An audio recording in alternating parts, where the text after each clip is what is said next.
Good evening, everybody. Do a bit more light in here, can we?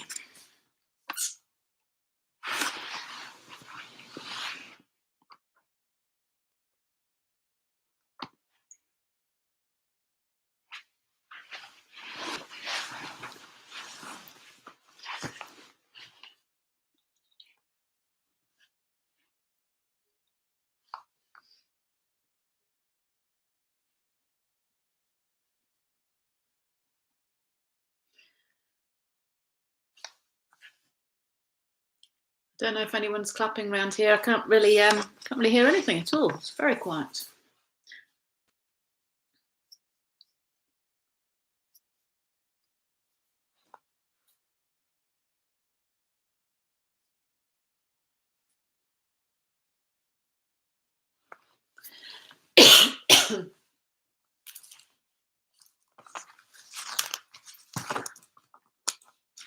Hi, Bridget. Nice to see you.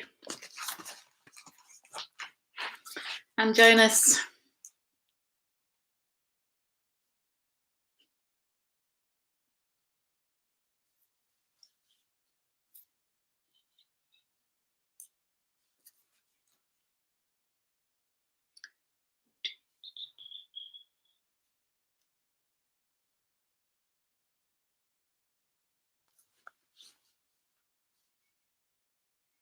Is anyone else missing the sunshine?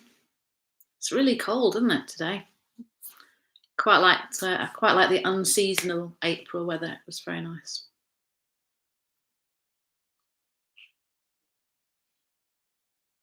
Hi, Claire.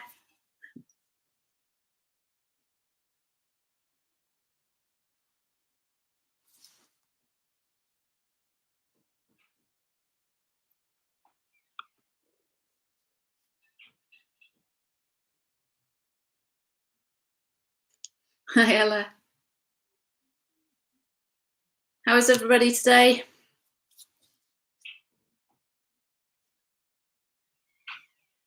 Hi, Simon.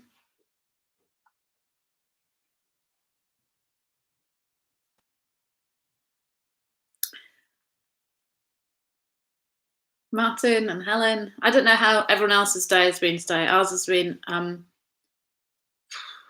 quite frustrating would be the word, I think. Been trying to record some inputs for Spring Harvest home next week, and I think we started about 9:20 and finished about 20 minutes ago.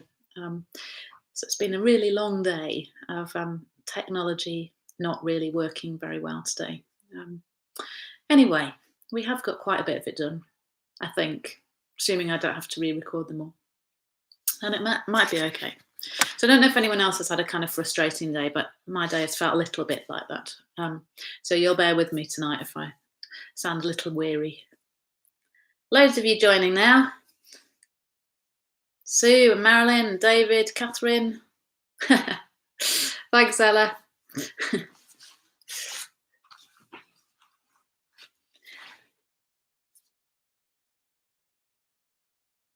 I'm glad your day's been good, Evelyn. Hi, Gail and Grace.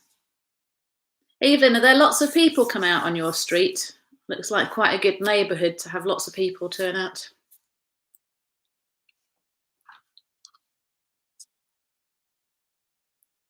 So I've got a little challenge for you before we start tonight. My challenge is this. What words, is there like a word that you really don't like an appropriate word to write on a chat, obviously, but a word that you just go, oh, I hate that word. I hate it when people use that word. I'll give you an example. Intentionality. I hate that word. It's just a horrible word, isn't it? It's not even like a proper word. And when I use that word myself, because I can't think of another one to use in its context, I get really annoyed with myself that I've even used it. So any other words there that between you think, oh, I just really, there's nothing the matter with the word, really. I just really don't like it. Maybe you could write that down on the chat and we get an idea of the words that annoy each other, and then we can try and avoid them, obviously, because that's the kind of nice thing that we would do. We hate the word hate. Vulnerable. Overused and ill-defined. Oh, that Bernard, that's a proper Bernard comment, that is. Anybody else got words that they don't like? You're all thinking now, aren't you? And you'll hear something later on and you'll think, it's that word. I don't like that word. It's really annoying. Elderly. Therefore. Diarise. Oh, yeah, that's a bit like intentionality, that one, isn't it? To put in a diary.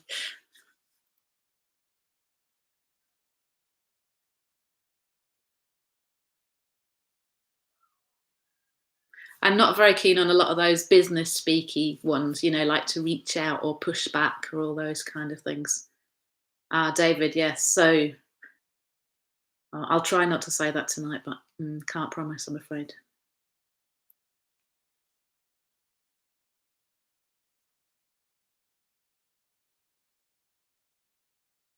Hi, Linda. Yes, some of you are still thinking. Probably halfway through this evening, you'll think of something and you'll put it down on the chat, and we'll think, "What? Why have you put that word down?"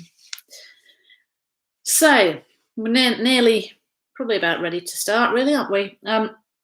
So last week, all my dislikes are not suitable.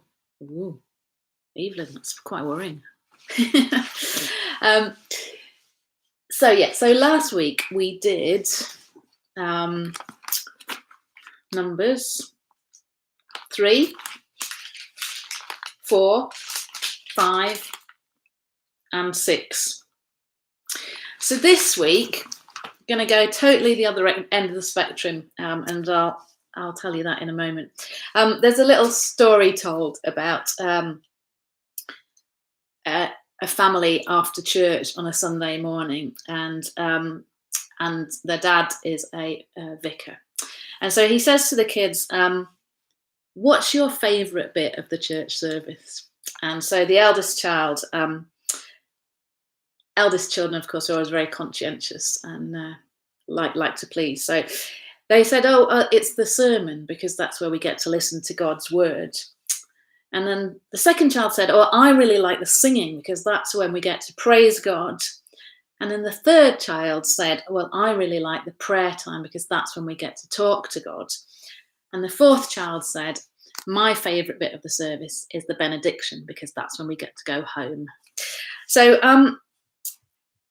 we're going to talk about this evening the blessing at the end of Numbers chapter 6. I read it over you last week, and I just thought, rather than us rushing on, it might be really nice for us to spend a bit of time just thinking about that blessing at the end of chapter 6. We talk about the word, not so much in the Baptist church really, but benediction. Sometimes on a formal order of service, what you get is benediction. We might use the word blessing more commonly, but we're talking about the same thing. And a benediction is literally to say a good word over people. Bene and diction, to say a good word over people. And when we, at the end of our service, and we use a benediction or a blessing, it's to remind ourselves that God looks out for us and he has favour over us. And the benediction at the end of the service is not something to indicate it's nearly time for coffee and, if we're lucky, biscuits. It's actually meant to increase our joy, because it reminds us that God loves us and that he wants to take care of us. So let's read those words together. If you've got a Bible open, and it's Numbers chapter 6 and verse 22. It says, the Lord said to Moses, tell Aaron and his sons, this is how you are to bless the Israelites. Say to them, the Lord bless you and keep you. The Lord make his face shine upon you and be gracious to you. The Lord turn his face towards you and give you peace. So they will put my name on the Israelites and I will bless them. It is lovely, isn't it? It is lovely as a blessing, that blessing. And, we're talking a couple of thousand years ago that blessing was given to Moses and to Aaron. And ever since then, it's been pronounced in the synagogues and in Jewish services, and then it's been adopted by the church.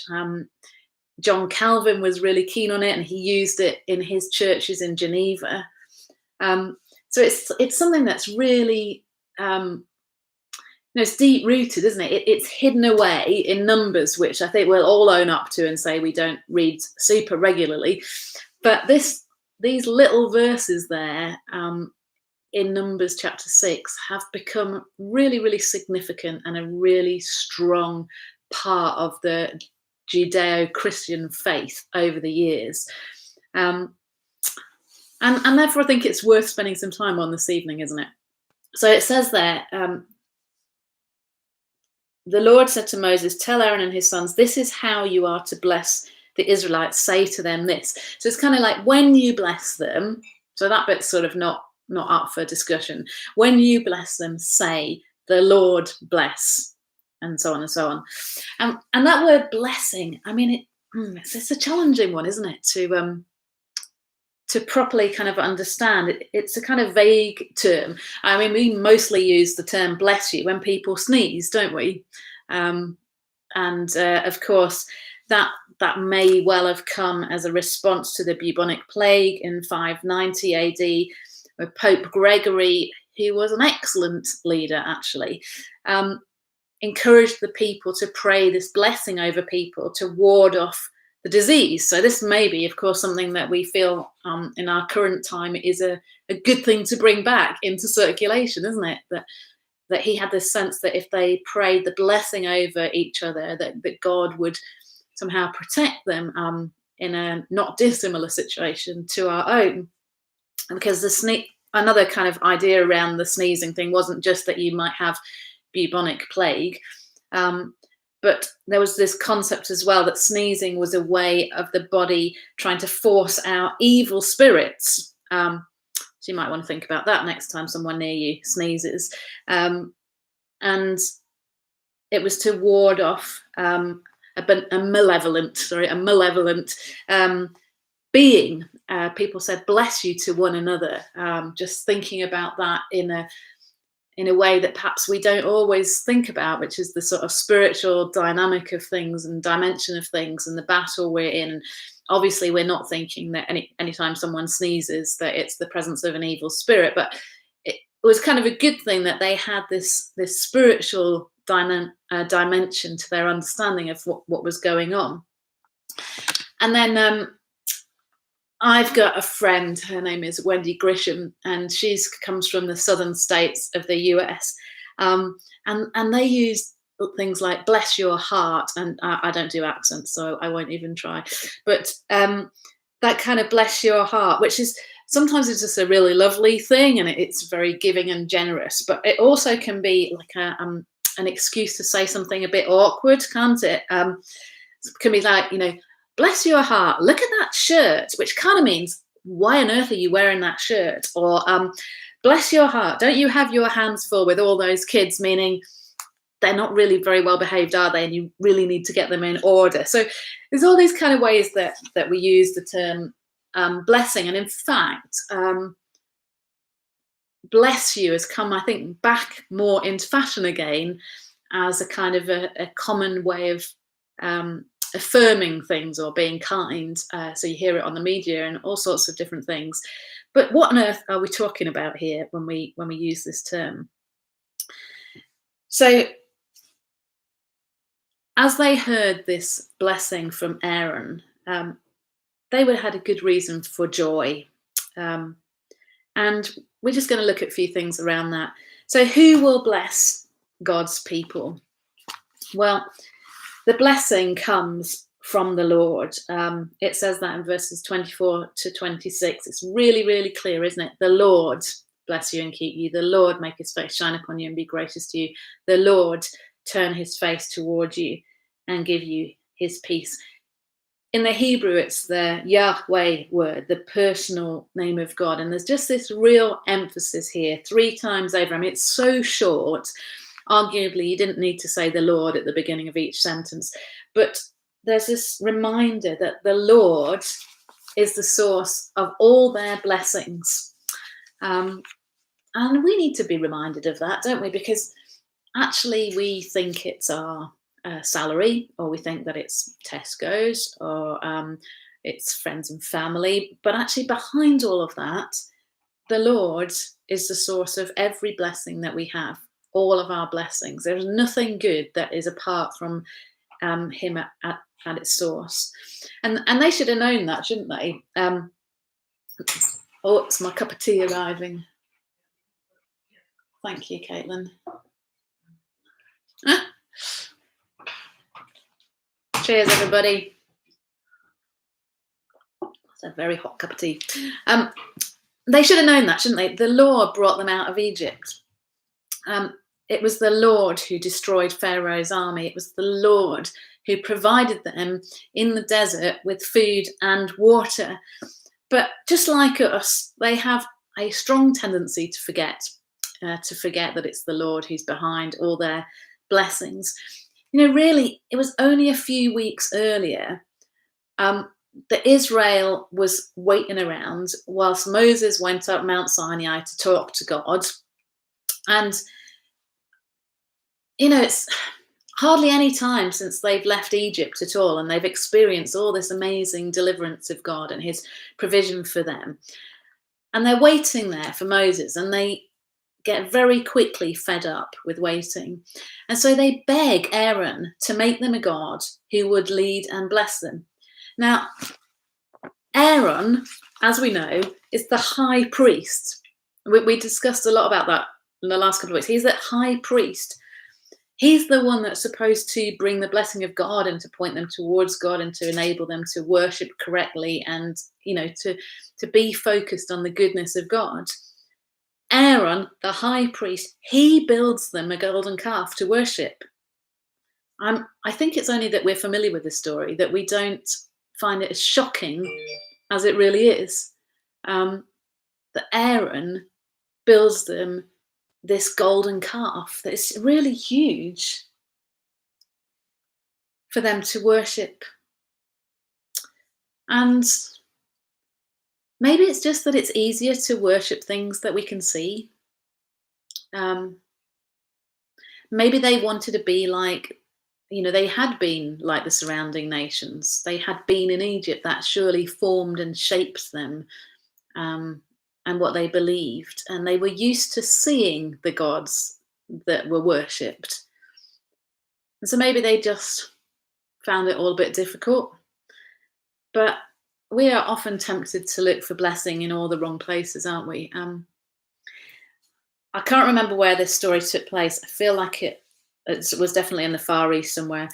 And there's a situation there where there's a huge painting of Buddha. And on a certain day, they bring out this painting and it absorbs all the power from the sun on it. And then at a certain point in the kind of festival, the painting is lifted up and everyone rushes underneath the painting to cleanse them from any bad luck and to receive blessings for the next year. Aren't we weird? Aren't we weird that we would think that running underneath the painting that's been stood out in the sun for too long would actually be a way to receive blessing? But of course, for generations, people have made metal statues out of silver and gold, and even wooden ones, and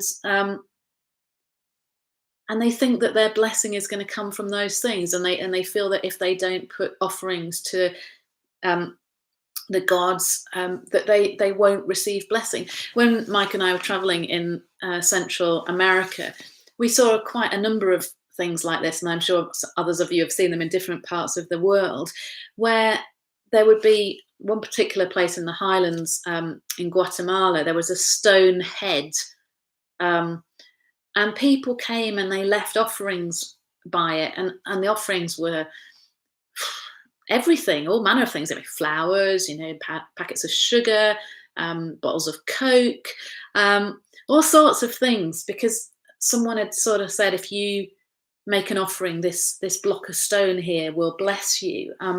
It's so common, isn't it, in our world that we worship and we think that we might receive blessing from something man-made.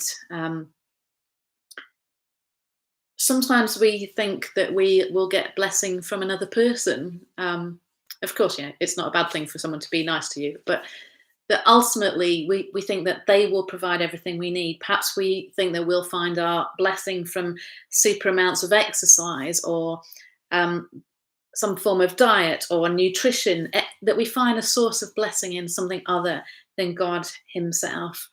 And the truth is, whatever our gods are, that false gods cannot and will not bless us. Obviously, we're looking at Elijah at the moment, and not this week, and not next week, but the week after. We'll be looking at 1 Kings 18. And the prophets of Baal prayed for him to bless them with rain, but he didn't. He didn't do that. So when we ask the question, who blesses, even though the answer is obvious, we sometimes need to remind ourselves, it's the Lord. The Lord is the one we need to come to when we need blessing. He blesses us with power and wisdom, as he did with the Israelites, power and wisdom to guide them in the wilderness. And we need to remember to thank him for all the blessings that he gives to us. So for the next couple of minutes, I would like you to type into the chat if you're on the chat, and you can shout loudly at the screen if you're not. Something that you have to give thanks to God for right now. I know there's lots of things that are quite challenging now, but let's put down on that chat a list of things that we have to give thanks to God for right now, because he is the source of all our blessing. So go, type fast.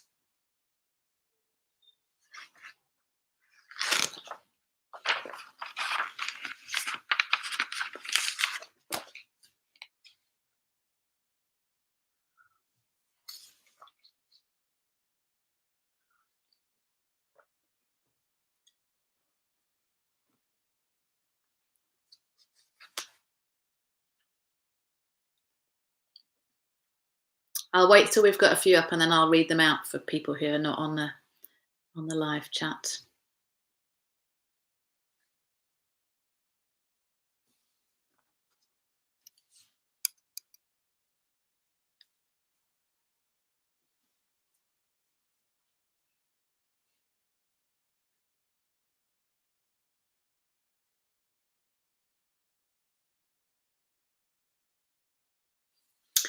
So keep writing, people.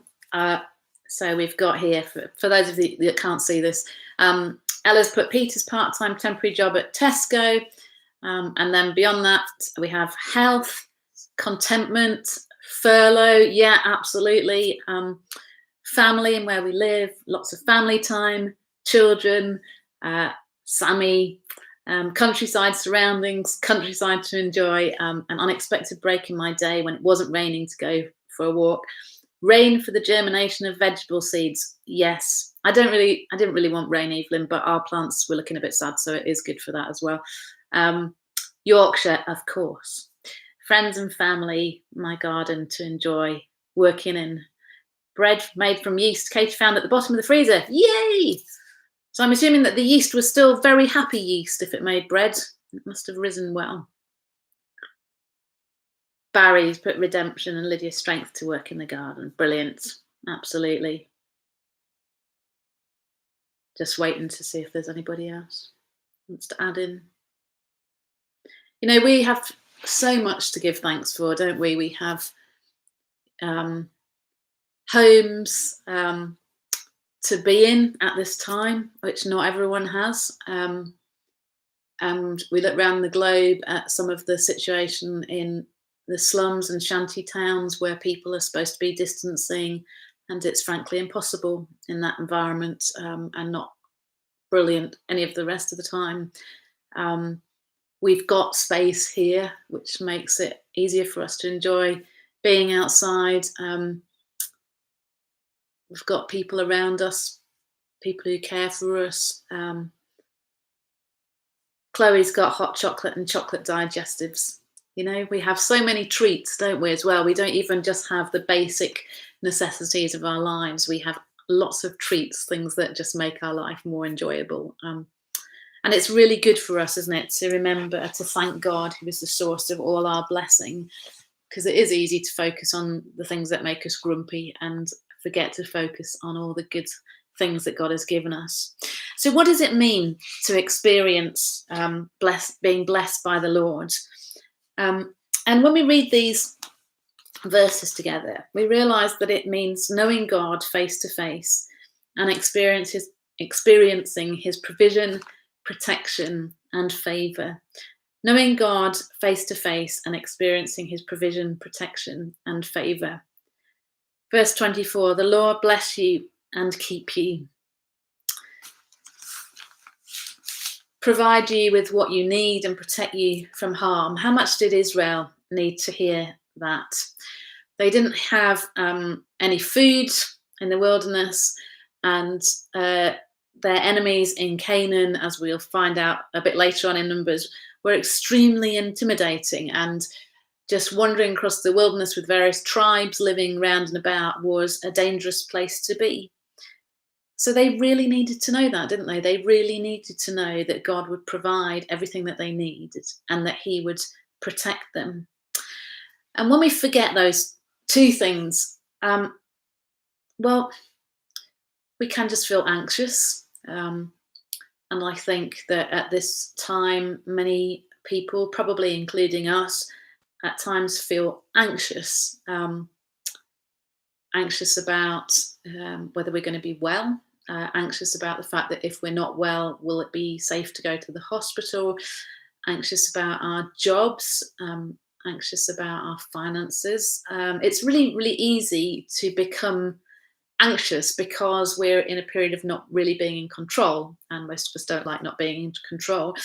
And that anxiety can grow. And for some people, that can turn into a little bit of a panic session, can't it? Because as one anxiety comes and another one and they grow together, they kind of form this thing that we just feel like we have no control over, and we can worry about things. And Mike was saying to me the other day that he'd been listening to a seminar done by a friend of mine called Chris Rogers that you can see on the Spring Harvest Home seminar stream, and he's brilliant, by the way. And he was talking about worry as being in effect like praying to yourself, because you kind of go round and round with these thoughts as if somehow you will be the answer to the thoughts. And that's a little bit like praying to yourself, where actual fact what we need to do is to take everything to God. And when we take the Lord out of the equation, it's really easy, isn't it, to the psychological word is to catastrophize things. That's just thinking about the worst possible consequences. And I'm sure that we've all done that at 2 a.m. at times. We've woken up with a thought in our mind and we've kind of thought to ourselves, well, you know, if I don't do this, then this will happen, and then this might happen, and that might. And by the end of our kind of thought process, we're a million miles from the first thought that we had, and that's catastrophizing. And that can so easily happen when we forget that God is with us. He's with us in this. And yeah, sometimes we feel afraid. Sometimes we're not sure how our needs will be met. Sometimes we can feel extremely lonely. And that doesn't just happen if you're on your own. It's an experience that you can have in a huge crowd or in a family group. Sometimes you just feel that sense of isolation. Some of us feel worried for our kids, for what might happen to them as a consequence of all this. Or we might feel worried for them because they're away from us. We have no control over what's going on in their lives. We worry about that. We might have medical worries or financial concerns. But when we take God out of that equation, then we cut ourselves off from the source of blessing, from the one who cares about us, who provides for us and protects us. And this is a good moment, isn't it, if we're not doing this already, to talk to God about the simple and practical things in our lives that actually we spend time worrying about. And remember that he loves us and he cares about us and he's concerned about the things that concern us. So the Lord bless you and keep you. And then it goes on, the Lord make his face shine upon you and be gracious to you. Well, that's true blessing, isn't it? Knowing the Lord face to face. I think one of my favourite verses in the whole Bible is in 1 John, that talks about that day when we will see him face to face and we will be like him. Um, I just think that's such an immense privilege to look forward to, that one day there won't be all of the shadows, the darkness, the busyness, the sin, and all the rest of it that dulls that experience. But one day we will see him face to face. His blessing is that he makes his face shine upon us. Kind of feel that he smiles at us, that he looks with pleasure, pride, the good sense of that upon us, that he pays us watchful, careful attention. I'm sure that you've been in a room and someone's walked in and another person in the room has kind of lit up to see that other person, and we see that sometimes if you have children or grandchildren or nephews or nieces or whatever, especially when they're small, but sometimes even when they're not small, you kind of just look at them. You just look at them, because there's something about turning your face towards someone that you care about and just looking at them and let them look at you. There's that face-to-face focused. And God loves us like that, doesn't he? And I'm sure that you're all better adults than I am, but my kids complain that I'm distracted and I'm not paying attention. Of course, that's never true. But God is always paying us attention. He's always focused on us because he loves us.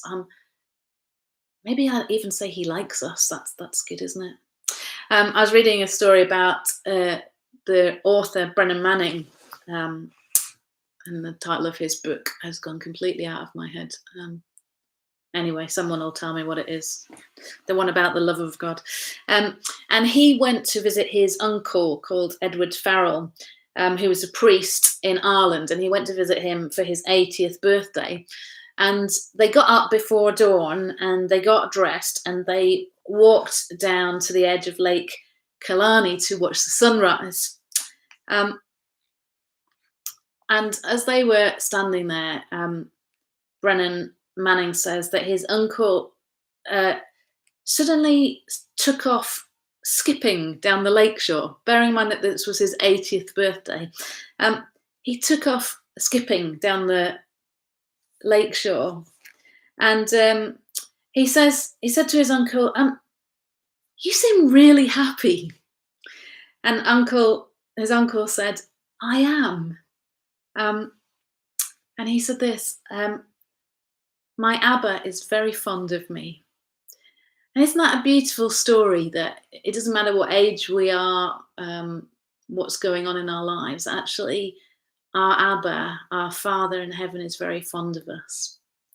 And that brings us joy in our hearts. It's a deep sense of joy. It's not just, oh, the Lord will provide for me, but something deeper than that. His face shines upon us. Something of the glory of God shines upon us when we are in the presence of God. So that's his blessing and provision, his protection, and the favour of God towards us.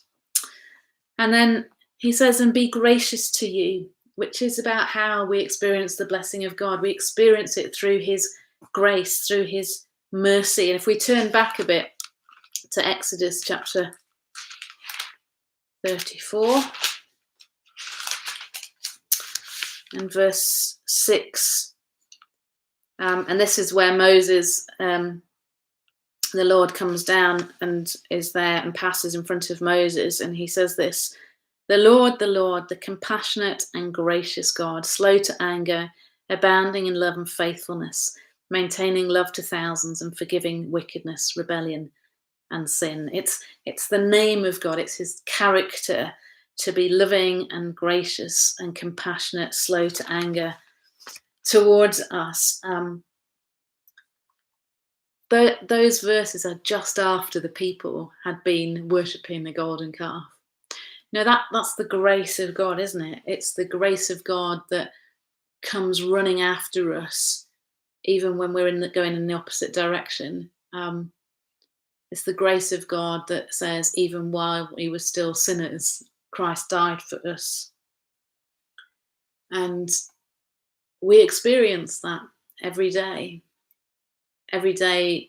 because we're not perfect, every day because we don't get it right, every day because we turn from God to other things and we focus on other things and we're not fully obedient or attentive. Every day we experience his compassion and grace towards us, which is just lovely, isn't it? The Lord turn his face towards you and give you peace. When Caitlin was a baby, people judge babies as good as to whether when people say to you, is your baby good, what they mean is, do they sleep? Caitlin was not a good baby in that regard. She didn't think sleep was a useful thing to be doing for a long time. And she just used to scream all night, really, which was quite hard work. The only time that she would sleep, and I know this was totally against all the rules of the day, was if she was in bed with one of us, generally in the crook of the arm, kind of there. And if she knew that you were there with your face turned towards her, she would be asleep and she would be peaceful. And if you weren't, then she wouldn't be asleep and she wouldn't be peaceful. And that's just this lovely image, isn't it, of the Lord. When the Lord's face is turned towards us, we can have that peace, that shalom, well-being peace, because he is attentive to us and he's for us and he's with us. And Jesus experienced all the fullness of this blessing that we've been looking at this evening, didn't he? In the desert place, he was protected from wild animals. He was provided for in that place. Even in that encounter with the temptations, you just had the sense that God's face was turned towards his son to keep him in that challenging place. And at Jesus' baptism, the Father lifted his face towards his son, didn't he? This is my son in whom I am well pleased. Well pleased. There's so many people go through life, and I mean, you might be one of those who never hears a parent say to them, I'm pleased with you, I'm proud of you, I love you. And Jesus got to hear the Father say in front of other people, I'm well pleased with you. This is my beloved son. And listen to him. And then at the Transfiguration, was like the face of God shone upon him, wasn't he? His clothes became dazzling white. There's this kind of contagious shining going on at the Transfiguration. And we know that Jesus experienced the full blessing of his Father God. But really, the cross is like the antithesis of this priestly blessing, isn't it? Because he didn't bless and keep him. Actually, he was turned over to people who hated him, who mocked him, who whipped him, who spat on him, who placed a crown of thorns upon his head. And he didn't make his face to shine on him, because at the point of death, the place became pitch black and there was complete darkness. And he didn't turn his face towards him. Actually, it seemed like he turned his face away from him. As Jesus said, my God, why have you forsaken me? And Jesus went through that for us so that we can experience the blessing of God. And when we go through the tough times, when it doesn't all stack up very well for us, when we don't have answers, where things don't work out as we had hoped they would, when it seems that maybe God doesn't feel close to us, we know that Jesus walked that same path. And there's something deeply comforting about that, isn't there? That he walked that path so that we can know the blessing of God. And ultimately, we will know that blessing of God fully. We'll know that peace fully. And there will be a day when there'll be no more sin or sorrow or suffering or death or pain or separation from God's presence in any form, because of what Jesus has done for us on the cross. And one day he will forever bless us and keep us, make his face shine upon us, be gracious to us, turn his face towards us, and give us his peace. And that's just a wonderful thing, isn't it? And a wonderful confidence in uncertain, difficult times, that we have that to look forward to forever. So I think that's kind of all I've got to say tonight. I'm not sure what will happen next week. I'm not sure where we'll go next week. Some more long chapters coming up. But anyway, I look forward to sharing that with you. I'm just having a look at what Bernard's written here. Yeah, I think so. God gave Aaron these words, so that implies God is willing and eager to bless us in all these ways. Yeah, I think that's right. So let me read that to you again tonight. And maybe where you are, you might even like to just lift up your hands and receive the blessing of God tonight. It is kind of strange, isn't it, that we can't meet face to face. Not sure many of us love that, not for this length of time, but this is where we are. So let me read these words to you, the blessing that God gave to Aaron.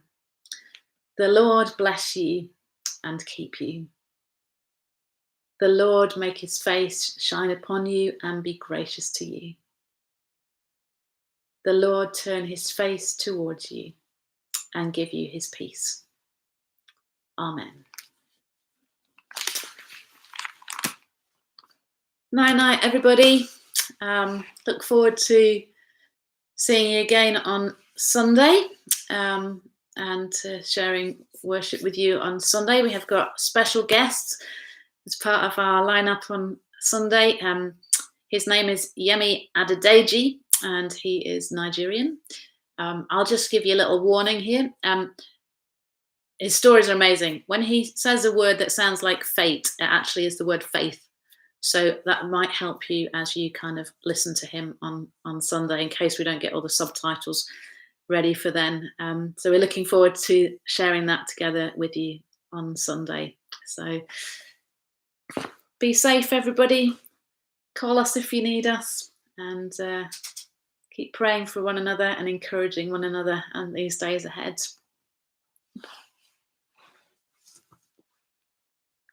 My tea is less hot now.